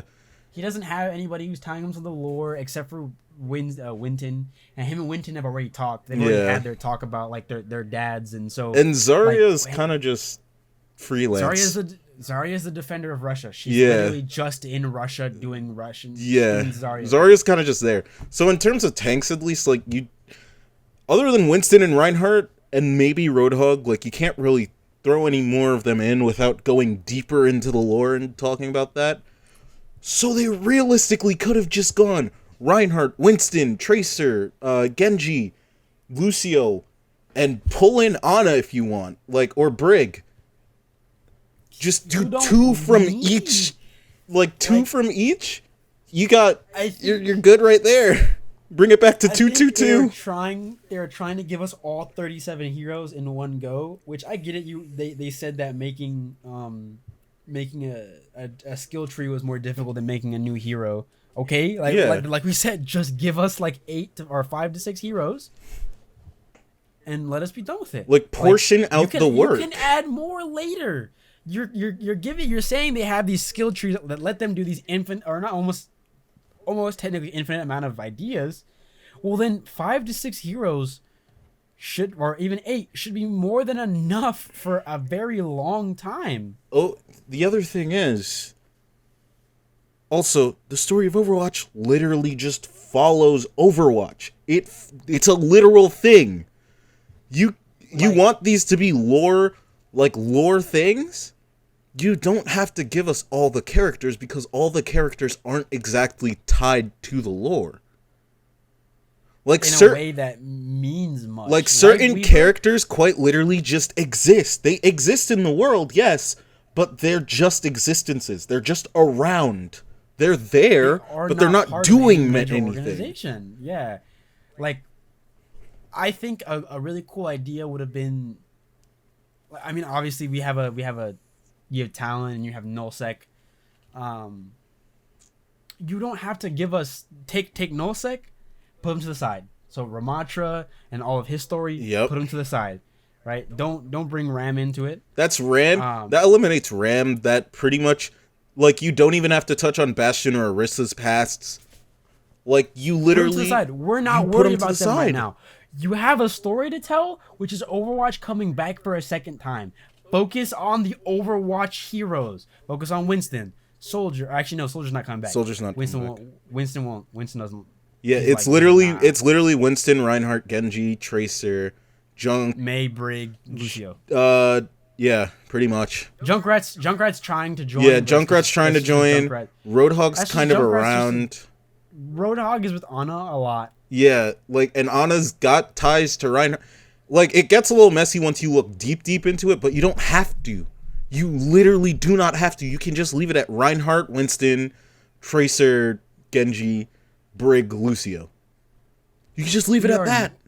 We are not here for much else right now. I'm okay with only getting a few heroes that have almost endless replayability and their stories, and then next season you give me Talon emerges, and then we have to you give us the Talon heroes, and then so you can play Talon or Overwatch. Yeah, that's in PvE missions. That's the other thing.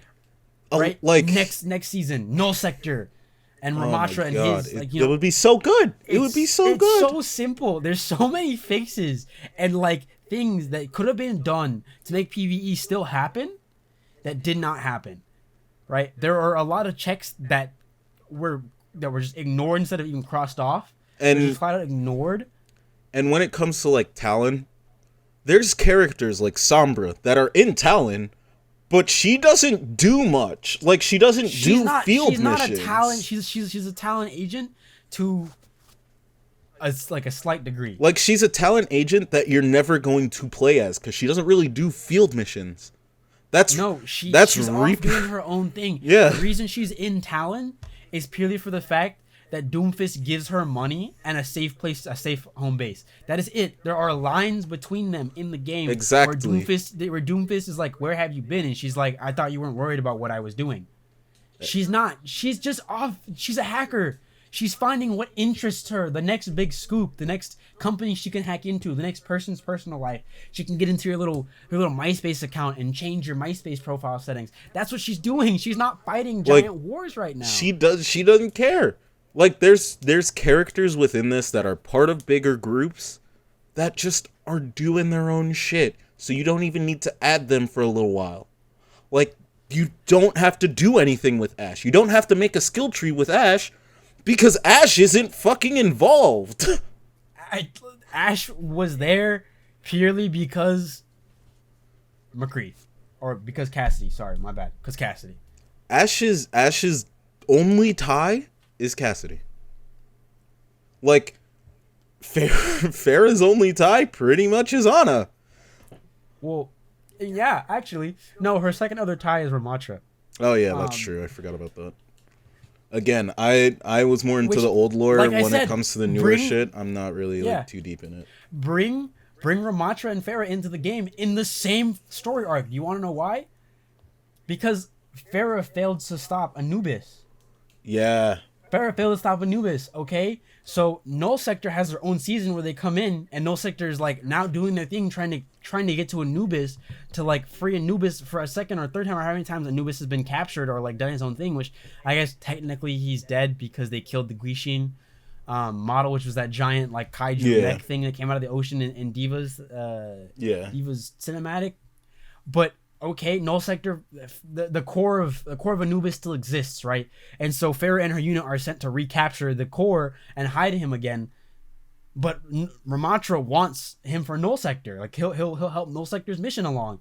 So make that Ramatra and Farrah season where you bring in Ramatra and Farrah and Bastion and I mean Zenyatta has something to play in it. Like you can set these out exactly like you're doing in this roadmap where we have season 6 where we get story missions. Base the characters and when we get them in the PvE based on the season. Exactly. And I hate to call back to this. I hate to do Destiny again because we're not talking about Destiny right now. Destiny does this so well, I think sometimes. In the fact of we get your seasons, like right now we're in the season of Defiance or season of the Queen. No, season of Defiance. Season of Defiance. Or season of the I don't know what it is. It's right now we got a whole different story that went into a singular season for a singular battle pass.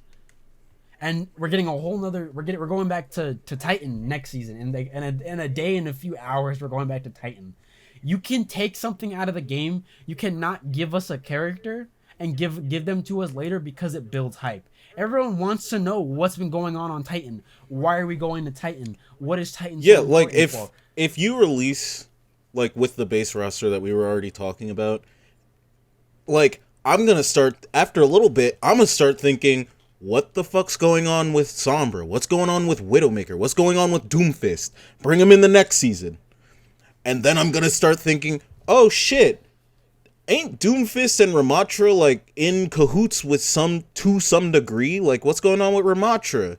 Like what's Farrah and Ramatra going on? Like what's going on with them?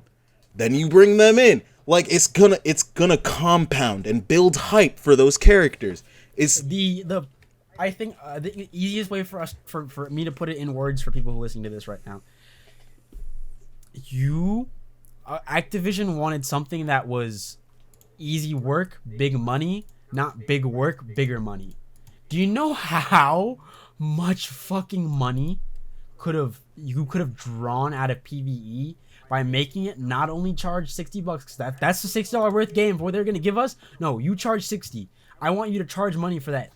Like, you deserve to charge money for that. You put that much work in, right? And after you do that, you can add in different cosmetics and other things. That is your cash cow right fucking there. You just didn't want to take the time to water the flower. You wanted the flower to turn into a tree without, which by the way, not even the proper I guess technical way to grow it. You put in the wrong seed. You put in a seed in the ground, try to water it, thinking, oh, this will grow into this giant tree I have, which, by the way, the other tree is named Diablo. Yeah. And that's not how it works. You can't just plant a seed in the ground, put some water on it, and look at the other tree to your right and be like, dude, if you don't grow up to be like this tree for real, dude, I'm just gonna cut you in half. The tree never got a chance to grow. You never gave it time to grow into something that could bear you fruit. You wanted a quick tree that would give you a few like oranges real quick. You didn't want to grow the tree into an orange tree that would continue to feed you and to feed you for time and time and time and time. You didn't want to put that time into it. And so now we as consumers have to deal with that. That's wild. Because you shit, lied? man. That's crazy. Shit. No, give me my $60 back. I'm sorry. I want my $60. That's crazy. I can put that $60 to a whole lot of other things, dude. I mean, there are so many other games I could have put that $60 to. Aaron, run me my $60, bro. And, okay, listen. Let's not jump on Aaron's back. I'm not jumping on Aaron. I'm not jumping on Aaron, really. There's this whole thing on Twitter where people are jumping on Aaron and people are having to defend him. Oh, shit, really? We aren't. Whoa. I mean, kind of, not in a bad way. It's just, people are going to be mad about it. The comments of the... It's kind of just that he's like, the listen. face. Someone says it best here in this comment. He puts the quote, which was PvE was something we were really excited about and it was going great, but we didn't have the resources to do it, so we canceled it. Basically, the best way to say it, He asks, why didn't you have the resources to finish PvE? Are we not buying enough skins and battle passes? Now someone else put this Overwatch developer Activision Blizzard's booking hit 3.57 billion in the fourth quarter of 2022. Fourth quarter. Not not in bro. All 4 quarters all together. That for was 1 year. Bro. 4 fucking months. Mind you. 3 to 4 months, however their quarters are based off of. 3 to 4 months of 2022, and they nearly brought in $4 billion. Mind you, Overwatch came out in November. Overwatch 2 came out in November. Wait, was it November or September? It was one of the two. Hold on. Overwatch 2.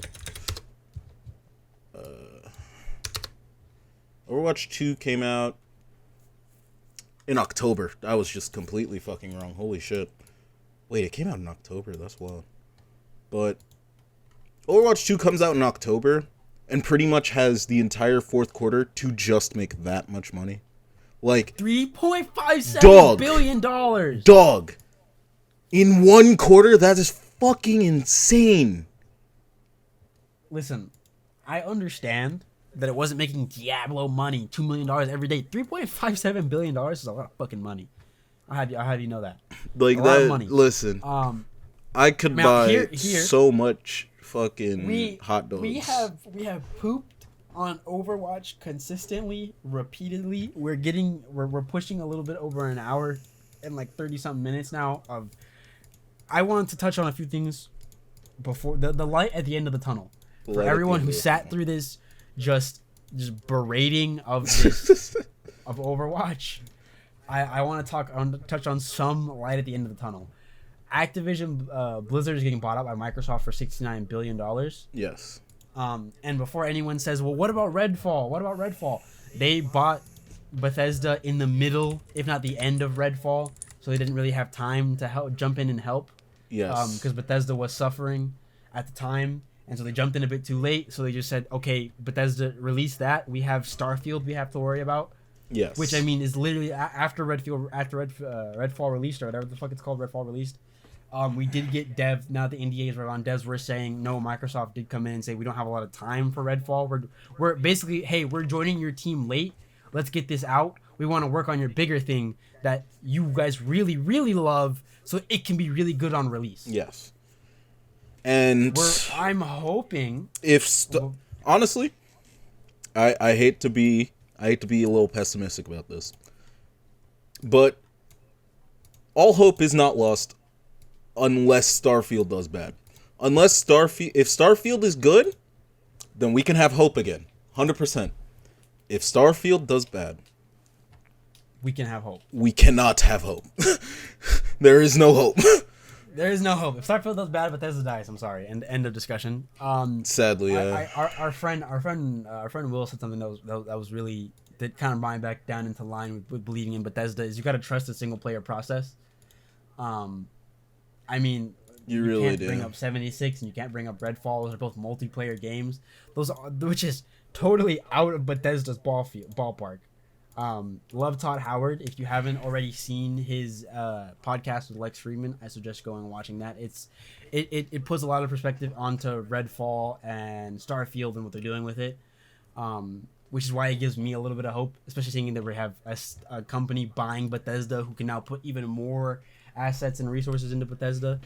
I do think Starfield will be game of the decade. Also, Overwatch. Okay, let me say something. Overwatch 2 PvE, game of the decade. Hands down. Right then, right there, game of the decade. You have it. With the way they were dressing it up, yes. It's gone. Listen, I'm also not the biggest Bethesda fan, but I used to be a large Bethesda fan, mainly because of their Elder Scrolls series and the Fallout series. Yes, I'm aware the first 2 Fallout games were not. The first 4 Fallout games weren't Bethesda, but we don't talk about it. Yeah, I mean, come on. But you don't necessarily have to. But if Starfield does bad, I'm truly losing hope for Elder Scrolls 6. Dude. Because I have been sitting here. Listen, I am one of, if not the most devoted fucking Skyrim fanboy. I am such an Elder Scrolls fanboy. I have read almost every book in Skyrim just on my own. So many books at Skyrim, dude. Listen, if Starfield fails, I think I might just we might have to have an episode of just me crying. An hour and 30 minutes. Just an hour and 30 minutes of just me sobbing into the microphone. One thing that I think is great is people trying to defend the multi-million-dollar developer. They don't care about you. So stop. Yeah. Stop trying to give the devs and all these people, they're like, oh, we got to protect them. Stop that. Stop that shit.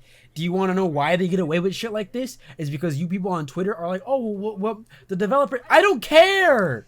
Hey, listen. You want to know what the issue is? It's because I hate to blame such a good game. But remember No Man's Sky? Remember how, like, it was dog shit, and then they made it better because they actually cared and loved the game? Well, when it came to that, we kind of showed developers that as long as you make the game good at some point, people will come back and give you money. I think that they took that a little too deep. They took it to heart a little too much. Because now we're getting games, as much as I love this game, we're getting games like Cyberpunk, we're getting games like Redfall, we're getting shit like Overwatch 2 where they're like, okay, we'll just release it in this unfinished form, and then we'll make it better. And people will come back and still give us money. Look, they did it with this game. We can do that too. Dog, nah. Listen, I can say this now. I am a No Man's Sky enthusiast. I have a No Man's Sky script idea. I have a whole script, but I'm working on it. No Man's Sky is such a good example of a company loving something so much that when they realize they let you down, they make the game 10 times better. You want to know? And if you haven't played No Man's Sky, I think you're in the wrong, and you should. You want to know? There's other games that also fit this description. Warframe is one that comes to mind. Their studio, oh my god, I don't think I've ever talked about the Warframe studio because I love them. I love them so fucking much. I don't play Warframe that much. We can talk about the Warframe studio. I have some ideas. I want to go back and play the new update. Yeah, so do I. And then we can come back and have a. But we'll call it Game Spot or something. We can talk about digital extremes. Just real quick, digital extremes. There's a couple of different stories, but the one that sticks out most to me in my mind that I just like know of by heart is that one time where they accidentally made I forget what the pets are called, but the little dog looking things, those at one point they made the skins for them a little too like loot boxy, a little too random gambly type deal. So they were like, hold on, guys, we're sorry. They immediately fixed that shit. Almost record time. People on the forums were like, the most respectful. I remember this. People were like, hey DE, we don't like this idea of the skins and like the loot boxes kind of feel, or like the randomness of this. Within, I believe it was less than a week or two, they had already patched and fixed it. Yeah, they were like, we like this. And DE was like, okay. They were like, hold on, guys, wait, we're sorry, we didn't mean this. Like, we did it by accident. And fixed it. Like, that's the kind of dedication that, like, people are looking for, but that is not what we're getting out of a lot of studios. Because the suits, the suits don't care about that. The suits do not give a single shit about that. I will. Right now, I will give you an example. If you haven't already heard, there are if you haven't played DMZ from Modern Warfare 2, DMZ is like a Tarkov light almost. It's an extraction game mode. Really, really fun. I enjoyed DMZ from when I played it. I enjoyed it a lot. Modern Warfare 2 obviously just did not capture my like love like Modern Warfare 2018 did. I don't know why. Modern Warfare 2 just isn't good. Not a good game. I don't know what it is. Something about it just isn't a good game. They are trying to charge. They're adding in these things to the skins you can buy, where you start off with this a single backpack that has like 5 slots in it. You can buy a skin for $20 that'll give you a tier 2 backpack every time you drop into DMZ. That is just an advantage that other players do not have. Yeah. And you're selling it? If we continue to let the suits do what they want, they'll make shit like that. Yeah. Where you get a literal game advantage. A game advantage. There's a skin for Rose that has been data mined that's almost about the same color as her old black skin, where they had to add ring lights to it because they could not get it to brighten up. They had to add lights to her feet and her arms so you could see her. They're adding a skin almost as dark as that skin that also gives you a UAV on deployment in DMZ. Do you know how busted that is? There are at least like 5 to 6 guys in range of you the moment you spawn into that game. And usually you leave each other alone because you all know that like you want to go somewhere else and loot. You have objectives you have to complete before you extract. Dropping in and giving me a UAV, I'm going to push all 5 of those kids with a gun and kill them and steal their loot. I didn't know they were there at first. Usually I would have just crouched down or walked away and waited for a fight to happen or killed some bots or gone and done this mission. With dropping in with a UAV changes how I would start DMZ entirely. Yeah. That's not okay. That's not something you can let people continue to get away with. And it's on front full show with the pay to win skins in Modern Warfare 2 and this PvE thing with Overwatch 2. It's on full display. It is insane. You are defending game companies and letting them do this. Right? And with Activision Blizzard, its whole scandalous past, hopefully Microsoft buying them up, they'll get rid of all the upper execs, which we know for a fact that that's what Microsoft likes to do. Microsoft likes to come in and buy a company, get rid of the problem children that are like slower than companies progress. Like they cut out the cancers. It's cut out the cancers. I mean, it was obvious with Bethesda. They cut out a lot of the stuff that Todd Howard didn't want, but Todd Howard didn't have the power to do so. Yeah. Yes, Bethesda is Todd Howard's company now. It wasn't when he got there, and it legally it can't just be someone's company. Yeah. There are checks and balances. But Microsoft, being Big Daddy that owns it, can be like, I want that piece, I want that tumor gone, I want the tumor off of the game. So they got rid of teams that weren't necessary, teams that were slowing them down, teams that were like the execs that were really, really bad execs. Our only hope for Overwatch right now is Microsoft. Which is scary that's scary as hell. That's scary. And I'm not trying to downplay Microsoft for what they've done, but that's fucking scary. Like, it really shouldn't be up to a bigger company to just completely stop save your game. A game from dying. Like, that is insane. Like, it shouldn't be up to a parent company. $69 billion should not be what should have been paid for Activision. I'm sorry. I don't care what you tell me for Blizzard or Activision Blizzard, which I think is the entirety of Activision, actually. So, I mean, you can't expect, like, dude, we shouldn't have to have a $69 billion buyout for the game we love and have put years into our life for to be good. I shouldn't have to do that. I shouldn't have to wait for a second game, which is just basically we go from a Coca-Cola to a Diet Coke. Like, you take away one hero and call it a different game. I didn't pay for that. I shouldn't have to wait for the executive department from fucking McDonald's to come down and be like, hey, this guy didn't pay for Diet Coke. Wait, why is the executive from a whole different company here to tell me I didn't buy a Diet Coke? That should not be how it works. You shouldn't have to have someone else come in and tell somebody, hey, this isn't what they bought. Yeah. That's not how it should be. In the slightest. I don't think so. And I don't understand why we are getting treated the way we're getting treated. I think because they want money. That's it. Well, we're almost at, like, I don't even know what the time is now. Yeah, I think it's an hour 42. Hour 42. We'll make this last little segment the book club. I'll go ahead and explain the book club, which is my idea. I guess it'd be better to call it a media club. So the book club, starting off, will be me and Anthony giving each other things to read and or watch, media to consume and come back and talk about in the next book club segment. And then hopefully once we get popular enough, we'll have like a Patreon or a place where you guys can vote or put in like little ideas for stuff for the book club that you want us to both read at the same time and come and talk about, which I think will be pretty fun. I think that'd be a little more enjoyable. Starting off with this first book club, I already know what I want him to read.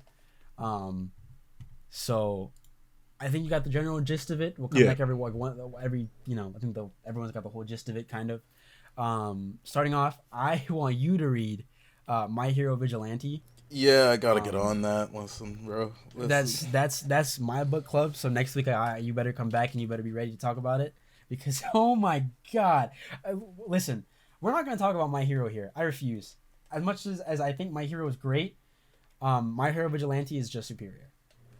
In any way, shape, or form, Koichi is better than Deku. Iron Fist, or whatever his name is, I always forget his fucking name. They just call him Master in the show. Yep. I guess the original Old Clock is a way better character, a way better mentor than All Might in certain ways. In same ways, he's not. I don't know. All Might is in it, which All Might is explained way better in this than he ever was before. It explains the drawbacks of All Might and him existing and why it's a bad thing. A whole lot of things. We also get to see the original America's number one hero, which he wasn't America's number one hero for very long because Stars and Stripes exists and it was always like a top 10 thing. It's just really good. It's really, really good. Koichi is 10 times stronger than Deku. Change my mind. You can't. That is my book club. That is what I expect you to read. All right. Mine is an anime because I have not started reading this manga. I don't know if I will, because this anime is only on episode 6, and it started off a little interesting. It's a reverse isekai called Dead Mount Deathplay. Dead Mount. Okay. It's a little interesting because like the first episode threw me off. First episode completely threw me off because I thought I was gonna be watching one character, completely different person, and it's interesting seeing the moral difference, the difference in morals that he has to you, and the difference in morals that he has to the rest of the people around him, and how they try and figure out like what his morals are, how to deal with him. Because he does have magic in the modern world. And it seems like it's a little futuristic, like it isn't the same tech, like it's a close tech level, but it's not the same tech level as we are currently. Okay. I'm interested by this. I'm okay. Oh wow, this sounds really fucking good. A reverse isekai. Okay, so it's Dead Mount. What was it? Dead Mount Deathplay. Dead Mount Deathplay. Okay. All right. So we both have our respective medias to go and read and watch. He's reading My Hero Vigilante. I'm reading. Yeah, I'm already pulling up the manga. I'm watching Dead Mount Deathplay. So I mean that's that. I thank y'all for tuning in to the first episode of Indiscriminate Reasons. Is there anything you have to say, Anthony? There's one thing I do have to say. Oh no. And that one thing is, I'll leave you off with this, and as controversial as it may be, Darkest Dungeon 2 will be better received than Darkest Dungeon 1. Thank you. That's one way to say it. Thank y'all for tuning in. We'll see y'all. Oh, I mean, we'll see each other next Sunday again for this. We'll see each other like tomorrow, dog. Yeah. Oh, actually, we're probably gonna go play video games after this. But we will next Tuesday you'll have the next episode. We hope to see you there. We'll get better at these whole ending the podcast thing. We'll get used to it. We'll get concise at starting and ending. Yeah, so it's a little less like 1 hour 47 minutes. Yeah, 1 hour 47 minutes. We'll slowly for surely get everything in. We'll talk about our goals, what we want out of this. We definitely want to start doing a lot more for y'all. But yep. I'm working on a video right now. For Indiscriminate Reasons. Besides this, not just the podcast is going up on this channel. A lot is going up on this channel. All me or my videos. If Anthony decides he wants to make something else besides the podcast, he also can use this.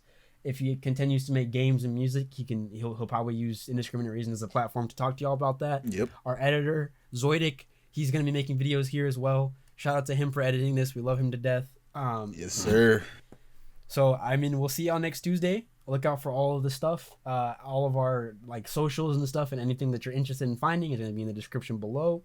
Thank y'all for tuning in. This has been Indiscriminate Reasons. Thank you.